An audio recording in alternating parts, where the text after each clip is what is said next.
Nagbanta ang China laban sa mga Pilipino sa kanilang bansa. Tinawag niyang blackmail at extortion ni Defense Secretary Gibo Teodoro. Tila tinutuon naman yan dahil 100 Pilipino ang inaresto. Na mahigit 100 Pilipino ang inaresto o inaksyonahan dahil sa iligal umanong pagtatrabaho o paninirahan sa China. Sabi ng DFA, inaalam na nito ang eksaktong bilang ng mga inarestong Pinoy, ang dahilan bakit sila inaresto, pati na ang kanilang kalagayan. Nais nilang matiyak na mabibigyan sila ng due process at matulungan kung kailangan. Pero lumabas sa pagdinig sa Senado kahapon ang isa umanong pagbabanta ng China. Ayon kay Presidential Anti-Organized Crime Commission Executive Director Benjamin Acorda Jr. Pagkatapos ng raid, pumunta sa kanyang tanggapan ng mga kinatawan ng Chinese Embassy sa Pilipinas at nagbabala na posible umano nilang arestuhin ang mga Pilipino sa China kung hindi raw palalayain ng Pilipinas ang mga naarestong Chinese national. Tinutukoy nila ang 69 na naarestong mga Chino nang i-raid ng mga otoridad noong Mayo ang isang steel manufacturing facility sa Misamis Oriental. Wala kasi silang work permit para magtrabaho sa Pilipinas. Si Defense Secretary Gilberto Gibo Teodoro Jr. naman, tinawag na blackmail at extortion ang ginawa ng China na pag-aresto sa mga Pilipino. Kinondena rin niya ang umano'y pagtatangka ng China na manghimasok sa law enforcement process ng Pilipinas at ang anyay blatant blackmail laban sa mga Pilipino. Hinihingan pa namin ng pahayag ang Chinese Embassy kaugnay sa issue, pero nakausap ng GMA News ang isang opisyal ng China sa kondisyong hindi siya papangalanan. Sabi niya ang ginawang aksyon laban sa mahigit 100 na Pilipino sa China ay maituturing na warning pa lang. Posible raw kasing lalo pang maghigpit ang China laban sa mga Pilipinong iligal na nagtatrabaho o overstaying na sa Hong Kong at Macau. Lalo na raw kung magpapatuloy ang tensyon sa pagitan ng Pilipinas at China. 100 na mga Pinoy inaresto sa China. Bine-verify na ng Department of Foreign Affairs, DFA, ang ulat sa pagkakaaresto ng mahigit 100 Pilipino sa China dahil sa sinasabing paglabag sa immigration laws ng bansa. Nakikipag-ugnayan na ito sa Philippine Embassy sa Beijing at sa mga Philippine Consulate General sa China upang alamin ang detalye ng mga pag-aresto at matiyak na nasusunod ang due process. Handa rin ang Pilipinas na magbigay ng consular assistance sa mga Pilipinong nangangailangan nito. Lumabas ang pahayag ng DFA matapos sabihin ng Chinese Foreign Ministry na may mga Pilipino sa China na nahuli at iniimbestigahan dahil sa hinihinalang paglabag sa batas ng China. Ayon sa Chinese official, nagsasagawa ang kanilang National Immigration Authorities ng mga espesyal na operasyon laban sa mga dayuhang iligal umanong pumapasok, nagtatrabaho o naninirahan sa kanilang bansa. Iginiit ng China na naaayon sa kanilang batas ang operasyon at sinisikap nilang protektahan ang karapatan ng mga dayuhan.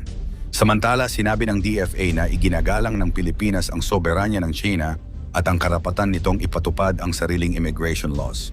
Gayunman, dapat itong gawin alinsunod sa due process at umiiral na mga batas at kasunduan. Hiniling din ng Pilipinas sa Chinese authorities na protektahan ang mga karapatan ng mga Pilipinong naaresto at agad na ipaalam sa Philippine Foreign Service Post ang kanilang pagkakaaresto at pagkakadetini alinsunod sa Vienna Convention on Consular Relations at sa 2013 Philippines-China Consular Agreement. Banta ng China sa Pilipinas, ibinunyag ni Presidential Anti-Organized Crime Commission Executive Director Benham Corda Jr. Ang umano'y pagbabanta ng Chinese Embassy matapos maaresto ang 6 na Chinese nationals sa isang operasyon laban sa Sanya Steel Corporation sa Misamis Oriental noong Mayo 15. Sinalakay ang pasilidad dahil sa umano'y paggamit ng substandard na bakal at pagkakaroon ng radioactive materials. Ayon kay Corda, nagbabala umano ang Chinese Embassy na maaari ring hulihin ang mga Pilipino sa China kung hindi palalayain ng Pilipinas ang mga nahuling Chinese nationals. Dahil dito, tinawag ni Defense Secretary Gibo Teodoro na extortion at blackmail ang umano'y ginawa ng China. Kinondena rin niya ang anumang pagtatangkang pakialaman ang pagpapatupad ng batas ng Pilipinas. Ipinaliwanag ni Teodoro na ang operasyon laban sa mga Chinese nationals ay isinagawa batay sa mga search warrant na inilabas ng korte at may kaugnayan umano sa mga ilegal na aktibidad. Ang tensyon sa Scarborough Shoal. Nanatili rin ang tensyon sa pagitan ng Pilipinas at China dahil sa mga operasyon ng China sa West Philippine Sea, particular sa Scarborough Shoal. Noong Agosto 11, 2025, nagbanggaan ang isang Chinese Coast Guard vessel at barko ng Chinese Navy habang hinaharang ang isang barkong Pilipino. Lubhang napinsala ang Chinese Coast Guard vessel. Mas naging kontrobersyal ang insidente matapos lumitaw makalipas ang halos 1 taon ang impormasyon tungkol sa pagkamatay ni na Yi Xingyu at Chen Long, 2 Chinese personnel na kapwa namatay noong araw ng insidente. Sa kabuuan, nagpapakita ang mga pangyayaring ito ng patuloy na tensyon sa relasyon ng Pilipinas at China, mula sa pag-aresto sa mga Pilipino, umano'y diplomatic pressure, hanggang sa mga confrontation sa West Philippine Sea. Ang pangunahing usapin ay due process, karapatan ng mga Pilipino, soberanya, at pananagutan sa mga insidenteng nagaganap sa pagitan ng dalawang bansa. Bakit natatakot ang China sa militar ng Pilipinas? Sa nakalipas na mga taon, kapansin-pansing nagbago ang paraan ng Pilipinas sa pagharap sa China sa West Philippine Sea.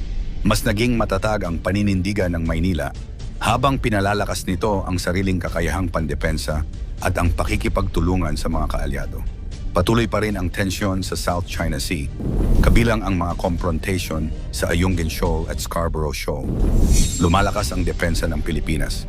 Hindi man maihahambing ang laki ng militar ng Pilipinas sa China, unti-unting pinapalakas ng bansa ang kakayahan nitong protektahan ang sariling teritoryo at maritime interests. Kabilang dito ang modernisasyon ng Philippine Navy, Air Force at iba pang sangay ng Armed Forces of the Philippines.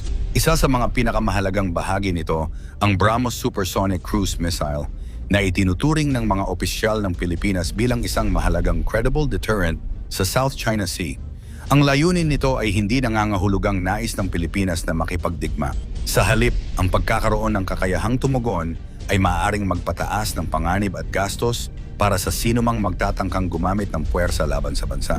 Mas matibay ang ugnayan sa mga kaalyado. Isa pang malaking pagbabago ay ang mas malapit na security cooperation ng Pilipinas sa United States, Japan, Australia, South Korea at iba pang partners. Lalong naging mahalaga ang alyansa ng Pilipinas at Estados Unidos dahil sa Mutual Defense Treaty at sa lumalawak na military cooperation. Kasabay nito, pinalalawak din ng Maynila ang defense partnerships nito upang hindi lamang umasa sa isang bansa. Dahil dito, anumang seryosong pag-atake sa Pilipinas ay maaaring magkaroon ng mas malawak na epekto sa rehiyon. Hindi na umaatras ang Pilipinas. Ang pinakamalaking pagbabago ay marahil ang mas matapang na paninindigan ng Pilipinas. Patuloy na ipinapakita ng bansa sa pamamagitan ng mga patrol, diplomatic protests, transparency at military cooperation na hindi nito basta isusuko ang mga karapatan nito. At ito ang dahilan kung bakit nagiging mas komplikado para sa China ang sitwasyon. Hindi lamang mas pinapalakas ng Pilipinas ang sariling depensa. Mas pinalalawak din nito ang network ng mga bansang handang makipagtulungan dito. Gayunman, hindi nangangahulugan na takot na ang China o mas malakas na ang Pilipinas kaysa China. Malaki pa rin ang agwat sa kanilang military capabilities. Sa gitna ng patuloy na tensyon sa South China Sea, ang tanong ngayon ay kung ang lumalakas na deterrence ng Pilipinas ay magdudulot ng mas matatag na kapayapaan o lalo pang magpapataas ng tensyon sa pagitan ng dalawang bansa.